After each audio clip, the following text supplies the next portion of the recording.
രാമൻകുട്ടി ഒരു കർഷകനായിരുന്നു. അവിവാഹിതനായ രാമൻകുട്ടി തന്റെ മക്കളെ സ്നേഹിക്കുന്നതിലേറെ മരങ്ങളെ സ്നേഹിച്ചു. പെട്ടെന്നാണ് രാമൻകുട്ടി ആ കാഴ്ച കണ്ടത്. വഴിയിൽ ഒരു ജാതി മരം വീണ് കിടക്കുന്നു. രാമൻകുട്ടി ഒട്ടും അമാന്തിച്ചില്ല. ആ മരം പൊക്കാൻ ശ്രമിച്ചു.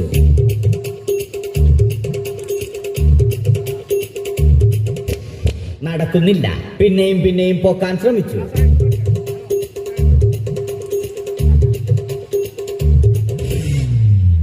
നടക്കുന്നില്ല. രാമൻകുട്ടി വഴിയെ പോയവരെ എല്ലാവരെയും സഹായത്തിന് വിളിച്ചു.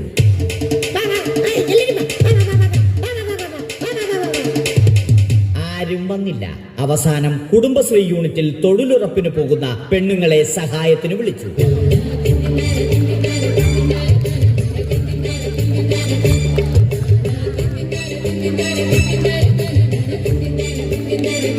അവരെത്തി. അവർ അവരുടെ സ്ഥിരം പണി തുടങ്ങി. അത് കണ്ട ദേഷ്യം വന്ന രാമൻകുട്ടി മരത്തെ ഒറ്റയ്ക്ക് പിടിച്ചു പോക്കി.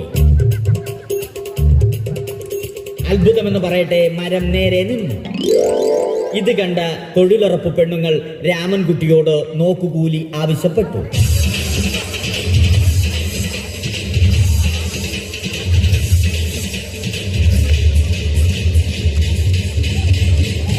പോക്കറ്റില്ലാത്ത ബനിയൻ ധരിച്ച രാമൻകുട്ടിയുടെ പോക്കറ്റ് വരെ കീറിയിട്ടാണ് പെണ്ണുങ്ങൾ പോയത്.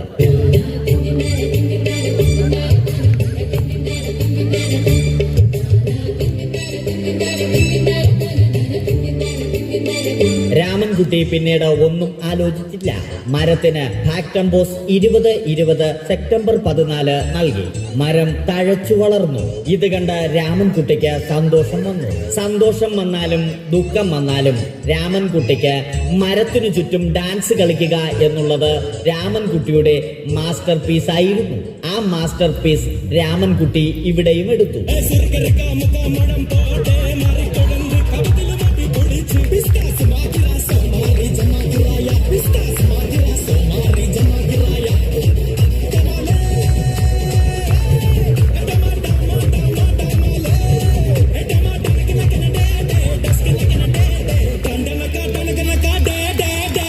രാമൻകുട്ടി ദൈവത്തോടായി പ്രാർത്ഥിച്ചു. നിങ്ങൾ എനിക്ക് ആയുസ്സും ആരോഗ്യവും തരൂ. ഞാൻ മരങ്ങളെ സംരക്ഷിച്ചു കൊള്ളാം. കാരണം മരം ഒരു വരമാണ്. അവന്റെ പ്രാർത്ഥന ദൈവം കേട്ടു. ആ മാവിൽ നിന്നും വീണ തേങ്ങ രാമൻകുട്ടി മോങ്ങാതെ ഇരുന്നു തിന്നു. അപ്പോഴാണ് രാമൻകുട്ടി മറ്റൊരു കാഴ്ച കണ്ടത്. രാഘവൻ വരുന്നു.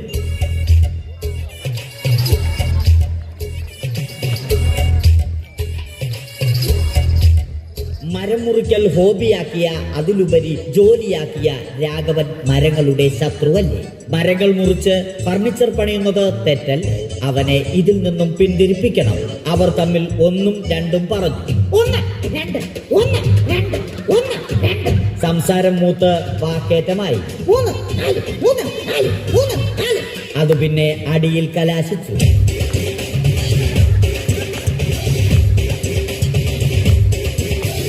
നല്ല മനസ്സിന് ഉടമയായ രാമൻകുട്ടി കംപ്ലീറ്റ് അടിയും വാരിക്കൂട്ടി. ഒടുവിൽ രാമൻകുട്ടി സർവ്വധൈര്യവും സംഭരിച്ച് രാഘവനോടായി അലറി. മനസ്സലിഞ്ഞ രാഘവൻ രാമൻകുട്ടിയെ അരികിൽ വിളിച്ചു. കൈവാക്കിന് കിട്ടിയ രാമൻകുട്ടിയെ രാഘവൻ ഒട്ടിറൊട്ടിയാക്കി മരത്തിലൊട്ടിച്ചു.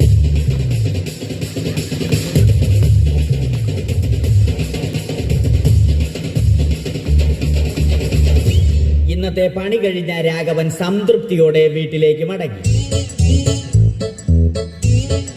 തനിക്ക് തല്ല് കിട്ടിയാലും മരത്തെ രക്ഷിക്കാൻ പറ്റിയ സന്തോഷത്താൽ രാമൻകുട്ടി മരത്തെ കെട്ടിപ്പിടിച്ച് പൊട്ടി പൊട്ടി കരഞ്ഞു.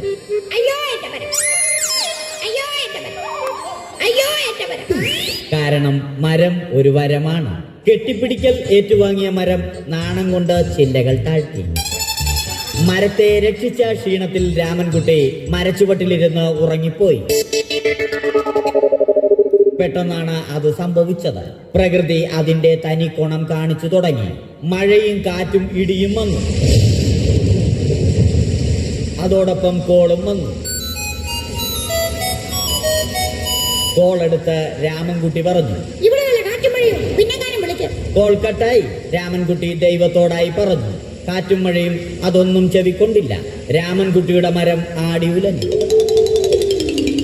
രാമൻകുട്ടി ദൈവത്തോടായി വീണ്ടും പറഞ്ഞു, മരം ഒരു വരമാണ്, മരത്തെ ഒന്നും ചെയ്യരുത്. വരം കിട്ടിയതുപോലെ രാമൻകുട്ടി തന്റെ ചൂണ്ടുവിരൽ കൊണ്ട് മരത്തെ താങ്ങി നിർത്തി. ചൂണ്ടുവിരൽ വളഞ്ഞ് ചൂണ്ട പോലെയായി. ഇനി മീൻ പിടിക്കാൻ കൊള്ളാം. അവസാനം സംഭവിക്കേണ്ടത് സംഭവിച്ചു. രാമൻകുട്ടി അടിയിലും മരം മുകളിലും.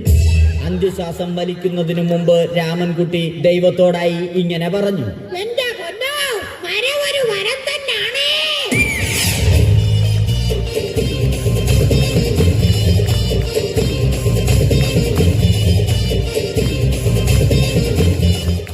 ഇത് ചിത്തം കാറ്റേ കൊതിച്ചു